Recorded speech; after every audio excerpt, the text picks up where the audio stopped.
এসেছে শরৎ হিমের পরশ, লেগেছে হাওয়ার পরে, সকালবেলায় ঘাসের আগায় শিশিরের রেখা ধরে।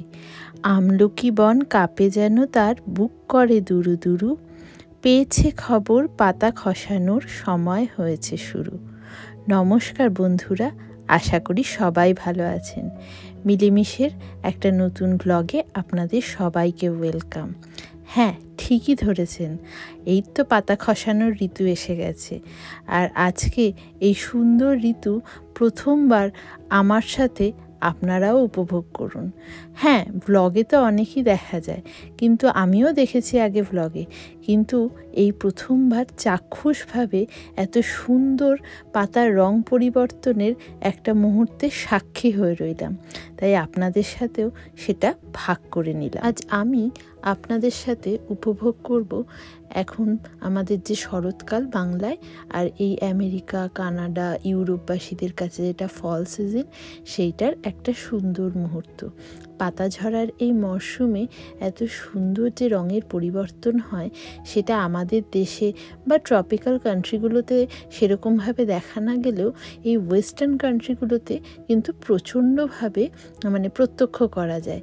তাই সেইটাই আমরা দেখতে গেছিলাম হচ্ছে এই অ্যাপেক্সেরই নর্থ ক্যারোলিনায়। এখানে অ্যাপেক্স থেকে প্রায় 35 মিনিটের দূরত্বে ফলস লেকে। তো তার আগে আমার বাড়ির সামনেও অসম্ভব সুন্দর ফল কালারের অনেক কিছু দেখতে পাচ্ছিলাম, তাই সেটা আপনাদের সাথে একটু প্রথমে শেয়ার করে নিলাম। আর এই দেখুন এই গাছটা, এই গাছের পাতাগুলো পুরো হলুদ হয়ে গেছে, মনে হচ্ছে যেন সোনায় মোড়া একটা গাছ। আর তার উপর যখন সূর্যের আলো পড়ছে তখন যে কি চমৎকার লাগছে।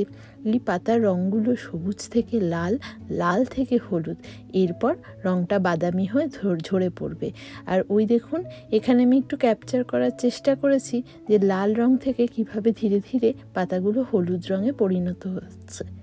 আশা করি আপনারা এই ভিডিওটাতে আমার সঙ্গে থাকবেন। আর ভিডিওটা শুরুতেই বলে দিই, ভালো লাগলে অবশ্যই লাইক, কমেন্ট, সাবস্ক্রাইব করে আমাকে এগিয়ে নিয়ে যাবেন। আপনাদের একটা লাইক, একটা সাবস্ক্রাইব আমাকে যে কি মোটিভেট করে সে আমি বলে বোঝাতে পারবো না। তো এক রোববার দিন সকালবেলায় ব্রেকফাস্ট তাড়াতাড়ি করে আমরা বেরিয়ে পড়েছিলাম ফল লেকের উদ্দেশ্যে। একটা গাছের পাতার রং সবুজ ছাড়াও যে অন্যান্য বিভিন্ন রঙের হতে পারে, এই দেশে না এসে হয়তো আমরা প্রত্যক্ষ না করলে হয়তো ভাবতেই পারতাম না যে এরকম হতে পারে। এইবার গাড়ি করে যেতে যেতে আমাদের আশেপাশে শুধু এই প্রকৃতির দৃশ্যগুলো উপভোগ করা ছাড়া আর যেন কোনো কাজই নেই।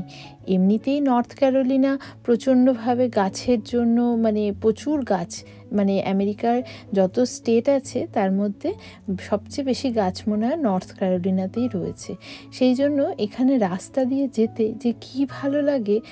যাই হোক, এখন আমরা তিনজনে মিলে যাচ্ছি, কুচোছানা পেছনে রয়েছে। তার উপর আজকের ওয়েদারটা ছিল অসাধারণ, হালকা একটা মিশমিশে ঠান্ডায় সোনালি মেঘের মিষ্টি রোদ যেন গায়ে মাখতে মাখতে এই অসাধারণ দৃশ্য উপভোগ করতে করতে এত সুন্দর রাস্তা দিয়ে যেতে কী যে ভালো লাগছিল, সে বলে বোঝানোর মতো নয়। আর দেখেছেন এই রাস্তা দিয়েই তো কত আমরা ফল কালারের গাছ দেখতে পাচ্ছি। আর এই যে জায়গাটা, এইখানকার নাম হচ্ছে মরিসভিলে। আর এই দেখুন, এই দেখে আগুন রঙা একটা ফল কালারের গাছ। এই গাছগুলো সাধারণত ওক, ম্যাপেল, ওয়ালনাট এই সমস্ত গাছেই হয়। আর এখানকার যে গভর্নমেন্ট আছে তারা এই সমস্ত গাছগুলো না খুব বেশি পোঁতে, যাতে এইরকম ফল সিজনে একটা অনবদ্য রূপ ওরা সৃষ্টি করতে পারে। তবে এই গাছের এই পাতা থাকা না থাকা, এই রং পরিবর্তন সব কিছুই কিন্তু নির্ভর করে প্রকৃতির ওপর। প্রকৃতিকে আমরা যতটা বেশি ভারসাম্যে রাখতে পারবো, প্রকৃতি কিন্তু ততই রূপ রং ঢেলে আমাদের চোখকে সার্থক করে তুলতে সেও কিন্তু বদ্ধপরিকর হয়ে পড়বে। ছোটবেলা থেকে 6টা ঋতুর কথা পড়ে থাকলেও সেইভাবে কিন্তু আমরা শরৎ, হেমন্তকাল সেগুলোকে উপভোগ করতে পারি না। ইভেন এখন বসন্তকালটাও আমাদের দেশে এইখানে কিন্তু প্রতিটা ঋতু খুব প্রমিনেন্টভাবে বোঝা যায়। একটা ঋতু থেকে যখন আরেকটা ঋতুতে মানে চেঞ্জ হয় সেই জায়গাটা কিন্তু খুব পরিষ্কার, খুব স্পষ্ট। 2 বছর জার্মানিতে থেকেও দেখেছি, হয়তো জার্মানিতে লঞ্জিভিটিটা কম ছিল, কিন্তু এখানে আমরা গরমকালে এসেছি, বেশ গরমকালে কিন্তু বেশ গরম। তারপর সেইখান থেকে যখন পুজোর সময় শরৎকাল, তখন একটা হালকা চাদর গায়ে জড়ালে বা একটু ধরুন শাড়িটা আঁচলটা গায়ে জড়ালে তখন কিন্তু ভালো লাগতো। আর এখন যেই মানে শরৎকাল শেষে হেমন্তকাল এসছে, যে পাতা ঝরার মরশুম এসছে, সেখানে একটু হালকা সোয়েটার, একটু হালকা জ্যাকেট পরলাম। আর এই নভেম্বর মাস যখন শুরু হবে তখন থেকে বেশ মোটাসোটা জব্বাগুলো আমাদের সুটকেস থেকে বার করতে হবে। এইভাবে ঋতু পরিবর্তনগুলো এখানে খুব পরিষ্কার বোঝা যায়, যেটা কিন্তু এখন আর আমার দেশে বোঝা যায় না। যদিও ছোটোবেলায় কিন্তু আমরা যথেষ্টভাবে অ্যাটলিস্ট শরৎ আর বসন্তটাকে মানে এনজয় করতাম, যদিও হেমন্ত ঋতুটা আমি কোনো দিন মানে বুঝতেই পারিনি যে ওটা কখন এলো আর কখন গেল, শুধু বইয়ের পাতা উল্টে পড়েই গেছিলাম।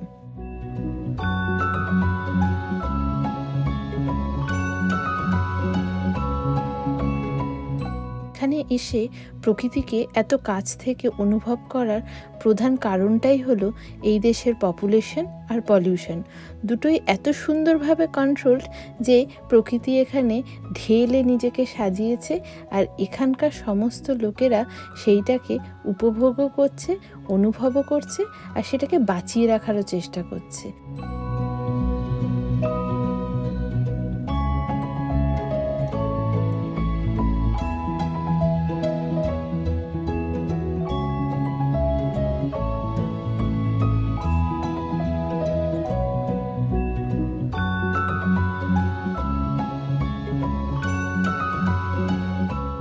সাধারণত রবিবার দিন এত গাড়ি কিন্তু দেখা যায় না। আমরা মোটামুটি ফল লেকের প্রায় কাছাকাছি চলে এসেছি।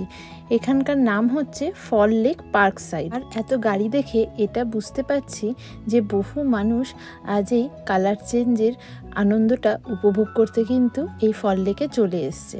নর্থ ক্যারোলিনায় এরকম 6-7টা জায়গা আছে, তার মধ্যে এই জায়গাটা আমাদের বাড়ির সবচেয়ে কাছে, তাও ড্রাইভিং করে প্রায় 35 মিনিট, মানে কিন্তু এখানে কম দূরত্ব নয়, কিন্তু তাও লোকজন কিন্তু আসছে, আরও দূরে দূরেও যায়।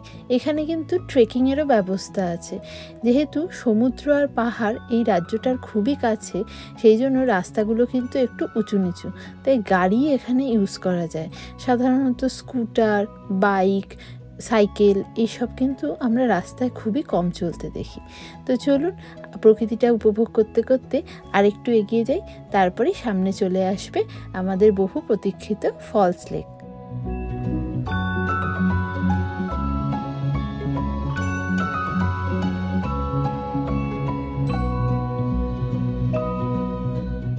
মাইলের পর মাইল রাস্তা হু করে এগিয়ে গেলেও আমরা কিন্তু এখানে সেরকম কোনো দোকানপাট দেখতে পেলাম না, একটা দুটো পেট্রোল পাম্প ছাড়া।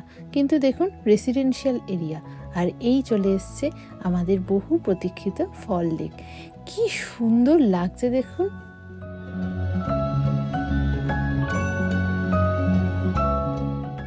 ছোটোখাটো এটাকে একটা নদীই বলা চলে। এত বড় লেক সত্যি আমি এর আগে কখনো দেখিনি, কিন্তু আপনারাও দেখুন আর উপভোগ করুন আমাদের সাথে এই অপরূপ সৌন্দর্যকে।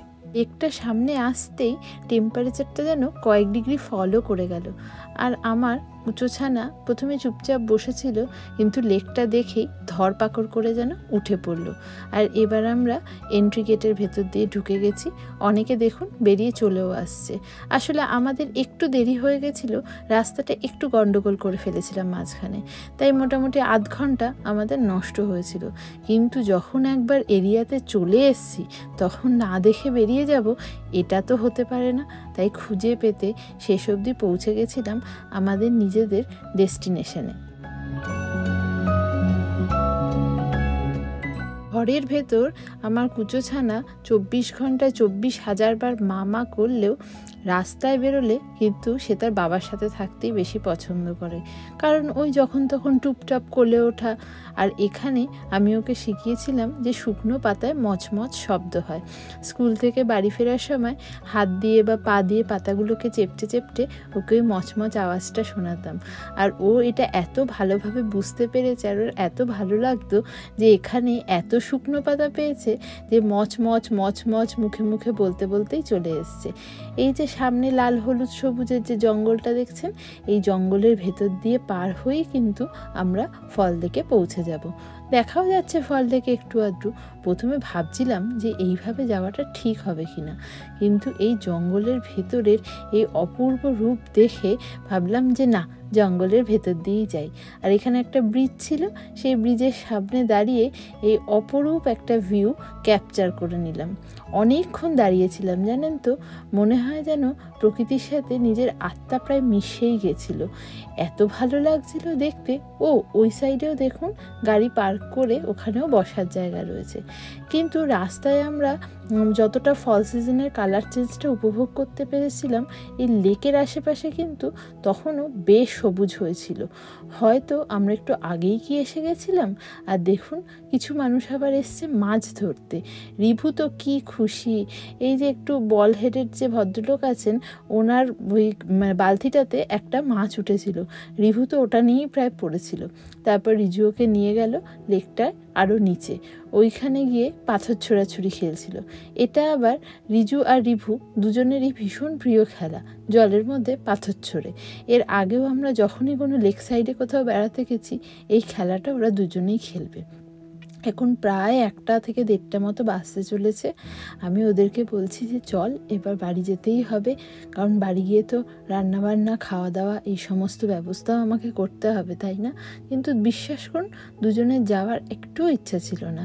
মানে বড় ছানাকে তাও বোঝানো গেল, কুচো ছানা তো একদমই যেতে চাইছিল না।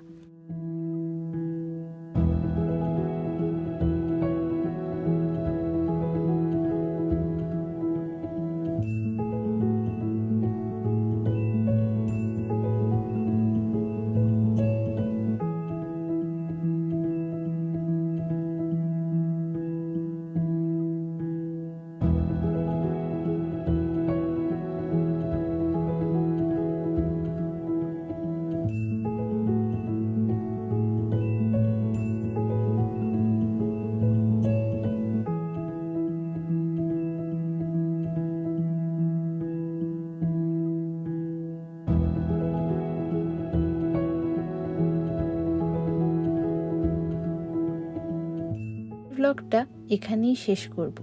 আর যাওয়ার আগে আপনাদের কাছে একটাই অনুরোধ রাখব, আপনারা সবাই খুব ভালো থাকবেন, আর জীর্ণ পাতা ঝরার বেলায় আমাকে মনে রাখবেন, আমার এই ছোট্ট চ্যানেলটাকে মনে রাখবেন, তাহলেই হবে। নমস্কার।